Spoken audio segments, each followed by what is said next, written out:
Hello friends, स्वागत है आप सबका हमारे यूट्यूब चैनल पर। दोस्तों, इस वीडियो में हम लोग बात करेंगे यहाँ पे क्लास 12 वालों के लिए, चाहे आप आर्ट्स साइंस कॉमर्स तीनों स्ट्रीम छात्रों के लिए 100 मार्क्स हिंदी का लैंग्वेज पेपर। जहाँ दोस्तों 100 मार्क्स हिंदी का लैंग्वेज पेपर जो आप लोग रखे हुए हैं आगामी बोर्ड परीक्षा में शामिल होना चाहते हैं दोस्तों, इंटरमीडिएट परीक्षाओं में 2021 के बोर्ड परीक्षाओं में, तो आप सभी के लिए यहाँ पे हिंदी का 100 मार्क्स का काफ़ी इंपॉर्टेंट ऑब्जेक्टिव क्वेश्चन बात करेंगे दोस्तों। यहाँ पे 50 ऑब्जेक्टिव क्वेश्चन हम लोग बात करेंगे, जो आप लोग को यहाँ पे 50% ऑब्जेक्टिव और 50% सब्जेक्टिव जो किया गया है, इसमें से हम लोग 50% ऑब्जेक्टिव का यहाँ पे तैयारी कर रहे हैं दोस्तों। और साथ में आप लोग को काफ़ी सारे ऑब्जेक्टिव मॉडल सेट हर एक सब्जेक्ट का यहाँ पे देखने को मिलेगा दोस्तों, इसलिए चैनल को सब्सक्राइब कर लीजिएगा। वीडियो पसंद आता है तो लाइक जरूर करना दोस्तों। इस तरह के आप लोग को काफ़ी सारे वीडियो देखने को मिलेंगे, ठीक है। चलिए स्टार्ट करते हैं यहाँ पे दोस्तों। वीडियो को लाइक जरूर करना और चैनल पर अगर नए हैं तो चैनल को जरूर सब्सक्राइब कर लीजिएगा। और इस तरह के आप लोग को काफ़ी सारे ऑब्जेक्टिव सब्जेक्टिव का चैप्टर वाइज सब्जेक्टिव चाहिए दोस्तों, साथ में मॉडल सेट, तो आप हमारे वेबसाइट पे विजिट कर सकते हैं, जिसका लिंक नीचे डिस्क्रिप्शन में दिया गया है, या फिर आप गूगल पे सर्च कीजिए दोस्तों starkstudy.com। वहाँ पे आप लोगों को सभी सब्जेक्ट का यहाँ पे चैप्टर ऑब्जेक्टिव सब्जेक्टिव देखने को मिल जाएंगे, ठीक है। और आप हमारे ऐप भी डाउनलोड कर सकते हैं। चलिए यहाँ पे पहला क्वेश्चन देखते हैं कि बातचीत से मन किस प्रकार का हो जाता है। देखिए इस तरह के जो क्वेश्चन पूछ जाते हैं दोस्तों, 50 ऑब्जेक्टिव में आप लोग को यहाँ पे 20 ऑब्जेक्टिव जो यहाँ पे आप लोग के बुक सेक्शन से रहेंगे दोस्तों, ठीक है। और 30 क्वेश्चन जो रहेंगे आप लोगों के ग्रामर सेक्शन से रहेंगे, मतलब व्याकरण सेक्शन से, ठीक है। ऑब्जेक्टिव में ही पूछे जाते हैं, मतलब 70 नंबर का क्वेश्चन आप लोगों के बुक से रहेगा और 30 नंबर का आप लोगों को व्याकरण से रहते हैं, ठीक है, इंग्लिश और हिंदी दोनों में। पहला क्वेश्चन देखते हैं दोस्तों, बातचीत से मन जो है किस प्रकार का हो जाता है।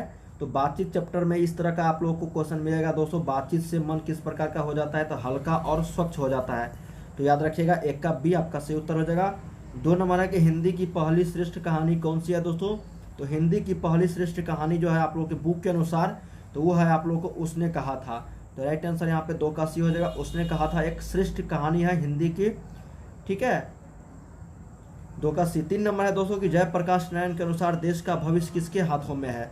तो जयप्रकाश नारायण जो थे दोस्तों लेखक भी है और उनके द्वारा लिखा गया भी है, संपूर्ण क्रांति एक चैप्टर है, ठीक है, जयप्रकाश नारायण जी के द्वारा। तो उनके अनुसार देश का भविष्य जो है किसके हाथों में है, तो ये है दोस्तों नेताओं के, पुरानी पीढ़ी के या फिर नई पीढ़ी के या फिर कोर्ट के। तो ये उनके अनुसार ये नई पीढ़ी के युवाओं के हाथ में है दोस्तों भविष्य देश का। तो याद रखेगा 3 का सी, बहुत इंपॉर्टेंट क्वेश्चन था ये। 4 नंबर है कि अर्धनारीश्वर में किस गुण का समन्वय होता है। तो अर्धनारीश्वर चैप्टर में जो बताया गया है लेखक के द्वारा, तो अर्धनारीश्वर मतलब आधा नर और आधा नारी, तो इसका मतलब पुरुष और नारी दोनों के बारे में बताया गया है। तो राइट आंसर यहाँ पे 4 का सी हो जाएगा। अर्धनारीश्वर चैप्टर में किस गुण का समन्वय है, देखने ही से शब्द पता चल रहा है दोस्तों, पुरुष और नारी दोनों के। फिर आता है 5 नंबर क्वेश्चन कि मालती के पति किस बीमारी का ऑपरेशन करके आए थे।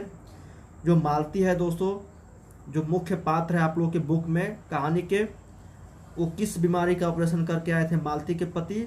तो ये था दोस्तों आपका गैंग्रीन के। तो याद रखिएगा यहाँ पे 5 का ए हो जाएगा। 6 नंबर है कि ए पढ़िएगा आप लोग कहानी, तो आप लोग को पता चल जाएगा दोस्तों। 6 नंबर है कि एक लेख और एक पत्र के लेखक है। जो चैप्टर है एक लेख और एक पत्र, उनके लेखक कौन है दोस्तों, तो वो बताना है आप लोग को, तो वो है भगत सिंह, ठीक है। इस चैप्टर से काफ़ी सारे ऑब्जेक्टिव क्वेश्चन पूछे जाते हैं, जो मैंने आप लोग को चैप्टर वाइज भी ऑब्जेक्टिव दिया था दोस्तों। फिर 7 नंबर आता है कि सिपाही की माँ के रचनाकार कौन है। तो सिपाही की माँ जो मतलब चैप्टर है आप लोग के बुक में, उनके रचनाकार का नाम पूछा जा रहा है, तो वो है आप लोग को दोस्तों मोहन राकेश। तो याद रखिएगा यहाँ पे 7 का डी हो जाएगा, ठीक है दोस्तों। अब 8 नंबर जो क्वेश्चन है दोस्तों, बोला जा रहा है कि शिक्षा का क्या कार्य होता है। तो शिक्षा का कार्य ये होता है कि धन की प्राप्ति में मदद करना, या फिर कुछ परीक्षाएं उत्तीर्ण करने में मदद करना, या संपूर्ण जीवन को प्रक्रिया को समझने में मदद करना, फिर खुशहाल जीवन जीने में मदद करना।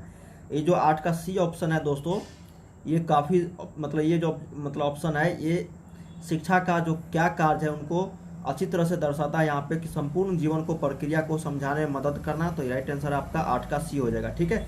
अब 9 नंबर क्वेश्चन देखते हैं दोस्तों। यहाँ पे बोला जाए कि उदय प्रकाश ने किस पत्रिका के संपादन विभागों में काम किया है। क्या क्वेश्चन है कि उदय प्रकाश ने किस पत्रिका के संपादन विभाग में काम किया है, ठीक है। तो ये आपका हो जाएगा राइट आंसर दिनमान, ठीक है। तो यार राइट आंसर 9 का ए आप लोग के बुक से ही है क्वेश्चन ये। फिर 10 नंबर आता है कि मलयज का मूल नाम क्या था दोस्तों। तो मलयज का जो मूल नाम था वो आप लोग को बताना है। तो यहाँ पे हो जाएगा आपका 10 का राइट आंसर भरतजी श्रीवास्तव मलयज, ठीक है। तो याद रखिएगा भरतजी श्रीवास्तव मलयज, ठीक है, मूल नाम इसका था। 11 नंबर है कि मलिक मोहम्मद जैसी किस शाखा के कवि हैं। तो मलिक मोहम्मद जैसी जो कवि है दोस्तों, ये है आप लोगों का ज्ञान मार्गी कवि, ठीक है, ज्ञान मार्गी शाखा के कवि, ठीक है। पद्मावती का जो लेखक है ये मलिक मोहम्मद जैसी है, जो काफ़ी पॉपुलर ग्रंथ है, ठीक है। 12 नंबर के सूरदास किस भाषा के कवि है। तो सूरदास जो थे दोस्तों, ये जो कवि थे ब्रज भाषा के कवि थे, तो याद रखिएगा यहाँ पे 12 का बी। 13 नंबर है कि तुलसी को किस वस्तु की भूख है यहाँ पे। तो तुलसी को जो है ना, तुलसीदास जी को जो उनको भूख रहती है दोस्तों, वो रहता है आपका यहाँ पे भक्ति की, ठीक है। तो याद रखिएगा यहाँ पे 13 का सी। 14 नंबर है कि नाभादास किस धारा के कवि थे दोस्तों। तो नाभादास जो थे वो आपका निर्गुण धारा, सगुण धारा या फिर सगुण उपासक राम भक्त धारा या फिर इनमें से कोई नहीं। तो ये था दोस्तों सगुण उपासक राम भक्त धारा, ठीक है। तो याद रखिएगा नाभादास जो है वो किस धारा के कवि थे। तो राम भक्त थे, मतलब उस तरह से बोल सकते हो आप लोग। 15 नंबर है कि भूषण जी ने यहाँ पे मुख्यतः किस भाषा में रचना की है, ठीक है। भूषण जो लेखक है दोस्तों आप लोगों के बालकृष्ण यहाँ पे भट्ट जो है यहाँ पे, और यहाँ पे बात करा जा रहा है कि भूषण जी के द्वारा, ठीक है। तो दोस्तों यहाँ पे बालकृष्ण भट्ट अलग है, ये भूषण जो है यहाँ पे कवित्व जो चैप्टर है उनके द्वारा लिखा गया है। भूषण ने मुख्यतः किस भाषा में रचना की है। तो वो जो रचना किया थे दोस्तों ब्रज भाषा में ही उन्होंने भी रचना किया था, तो याद रखिएगा 15 का सी। 16 नंबर है कि सुभद्रा कुमारी चौहान की लिखी कविता कौन सी है। तो ये है पुत्र वियोग, तो याद रखिएगा यहाँ पे 16 का बी सही उत्तर है। 17 नंबर है दोस्तों आप लोगों को कि शमशेर बहादुर सिंह की कविता है। तो शमशेर बहादुर सिंह जो लेखक है उनके द्वारा जो लिखा गया है कविता है वो आप लोग को बताना है दोस्तों। तो वो है आप लोगों को यहाँ पे उषा जो चैप्टर है, ठीक है दोस्तों, वो शमशेर बहादुर सिंह के द्वारा ही लिखा गया है उषा चैप्टर, तो याद रखिएगा 17 का सी। 18 है कि अधिनायक किस कवि की रचना है। तो अधिनायक जो चैप्टर है वो किस कवि के द्वारा लिखा गया है। तो उस कवि का नाम है रघुवीर सहाय, तो याद रखिएगा 18 का ए। बहुत इंपॉर्टेंट क्वेश्चन है ये सब दोस्तों, ठीक है, और मॉडल सेट का क्वेश्चन है। फिर आता है 19 नंबर की आज जनता किससे आतंकित है। क्या क्वेश्चन है कि आज जनता जो है वो किससे आतंकित है दोस्तों। तो ये आप लोग को बताना है, तो सही उत्तर यहाँ पे 19 का सी हो जाएगा, पूंजीवादी व्यवस्था से, तो याद रखिएगा 19 का सी। 20 नंबर है कि उत्सव कौन मना रहे हैं। तो उत्सव जो मना रहे थे दोस्तों वो था आपका आम जनता या फिर शासक वर्ग या फिर विपक्षी दल।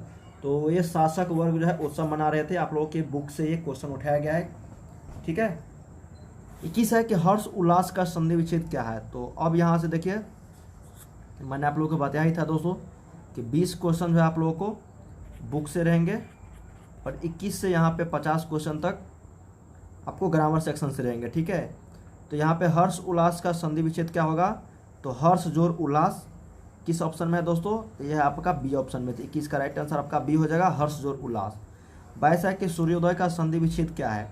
तो सूर्योदय का जो संधि विच्छेद है दोस्तों ये आपका सूर्य जोड़ उदय हो जाएगा, तो सही उत्तर यहाँ पे 22 का ए हो जाएगा, सूर्य जोड़ उदय सूर्योदय। 23 है कि उज्ज्वल का संधि विच्छेद है। तो उज्ज्वल जो है यहाँ पे उत जोड़ ज्वल हो जाएगा, तो सही उत्तर यहाँ पे 23 का सी, उत जोड़ ज्वल उज्ज्वल। फिर आता है 24 नंबर के उद्भव का संधि विच्छेद क्या है। तो उद्भव का जो संधि विच्छेद है दोस्तों तो यहाँ पे उत जोड़ भव हो जाएगा यहाँ पे, तो किस ऑप्शन में है। तो यहाँ पे 24 का ए में है, उत जोड़ भव उद्भव। ऋग्वेद का संधि विच्छेद क्या हो जाएगा, ऋक जोड़ वेद, ऋक में लेकिन हलंत होगा, तो यहाँ पे देखिए ऋक जोड़ वेद ऋग्वेद, तो 25 का सी आपका सी उत्तर हो जाएगा। 26 है कि 29 में कौन सा उपसर्ग है। उपसर्ग मतलब जो आगे में लगे, प्रत्यय मतलब जो लास्ट में लगे। तो 29 में जो उपसर्ग है दोस्तों वो पूछा जाए, तो आप लोग को यहाँ पे उन उपसर्ग है, ठीक है, 26 का सी। 27 है कि विज्ञान में कौन सा उपसर्ग है।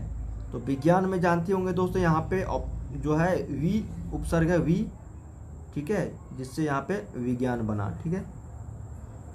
तो सही उत्तर यहाँ पे 27 का बी। 28 है कि पढ़ाई में कौन सा प्रत्यय है। तो पढ़ाई में जो जानते होंगे दोस्तों आई प्रत्यय है, ठीक है, तो सही उत्तर यहाँ पे 28 का सी हो जाएगा, आई प्रत्यय। क्या है दोस्तों, पढ़ाई में आई प्रत्यय है, ठीक है, तो याद रखिएगा यहाँ पे 28 का सी। 29 है कि झाड़ू में कौन सा प्रत्यय है। तो झाड़ू में ऊ प्रत्यय है, ठीक है, ऊ, न कि ये वाला ऊ, ये वाला ऊ, ठीक है। तो राइट आंसर यहाँ पे 29 का सी। 30 नंबर है दोस्तों कि कंकर शब्द का लिंग निर्णय करें। तो कंकर शब्द का जो लिंग निर्णय हो जाएगा दोस्तों वो स्त्रीलिंग है या फिर पुल्लिंग है या फिर उभयलिंग है। तो ये है दोस्तों एक तरह से पुल्लिंग कंकर, ठीक है, तो याद रखिएगा यहाँ पे 30 का बी। 31 है कि अखबार शब्द का लिंग निर्णय। तो अखबार यहाँ पे स्त्रीलिंग है या फिर पुल्लिंग है, तो ये भी है दोस्तों आपका पुल्लिंग, ठीक है, तो याद रखिएगा 31 का बी। 32 है कि प्रसार का विलोम क्या होगा, तो प्रसार मतलब होता है दोस्तों फैलना, तो इसका हो जाएगा आपको क्या, संकुचित, ठीक है, तो 32 का ये हो जाएगा संकुचित। 33 है कि प्रछन्न का विलोम क्या होगा, तो प्रछन्न का जो विलोम हो जाएगा दोस्तों ये हो जाएगा आपको प्रतिपन्न। प्रछन्न का क्या हो जाएगा, प्रतिपन्न, तो सही उत्तर यहाँ पे 33 का सी। 34 नंबर है कि लुप्त का विलोम क्या होगा, तो लुप्त मतलब लुप्त का विलोम यहाँ पे प्रकट, ठीक है, लुप्त मतलब यहाँ पे लुप्त हो जाना, और इसका जो विलोम हो जाएगा उल्टा हो जाएगा, वो प्रकट हो जाएगा। और यहाँ पे बात करते हैं दोस्तों 35 नंबर की दुर्गा का पर्यायवाची शब्द क्या हो जाएगा, तो दुर्गा का यहाँ पे पर्यायवाची शब्द महागौरी, लक्ष्मी माता या फिर शिव, यहाँ पे महागौरी हो जाएगा, ठीक है, तो यहाँ पे सही उत्तर यहाँ पे 35 का आपका बी हो जाएगा, महागौरी, ठीक है। 36 है कि दूध का पर्यायवाची शब्द क्या है, क्या क्वेश्चन, दूध का पर्यायवाची शब्द क्या है, तो दूध का यहाँ पे सर, क्षीर, सायक या फिर उत्स, तो ये हो जाएगा दोस्तों क्षीर आपका, ठीक है। 37 नंबर है कि जिस कन्या का विवाह होने वाला हो उसको कहते हैं सौभाग्यवती, आयुष्मती, सुहागी या फिर ललमनिया, तो उसको बोलते हैं आयुष्मती, ठीक है। और जिस लड़का का ब्याह होने लगता है बालक का, उनको हम लोग आयुष्मान बोलते हैं, ठीक है। और जिस कन्या का विवाह होने वाला होता है उनको हम लोग आयुष्मती बोलते हैं, तो सही उत्तर यहाँ पे 37 का बी। 38 है कि संध्या और रात्रि के बीच की बेला कहलाता है, तो संध्या और रात्रि के बीच के जो शाम मतलब होता है उसको हम लोग क्या बोलते हैं दोस्तों, उसको यहाँ पे 38 का सही उत्तर हो जाएगा आपका क्या चीज़ दोस्तों, इसको हम लोग गोधूली बोलते हैं, ठीक है। शाम तो हो गया शाम दोस्तों, संध्या अपराह्न, और संध्या और रात्रि के बीच के बेला को हम लोग गोधूली बोलते हैं, तो सही उत्तर यहाँ पे 38 का डी हो जाएगा।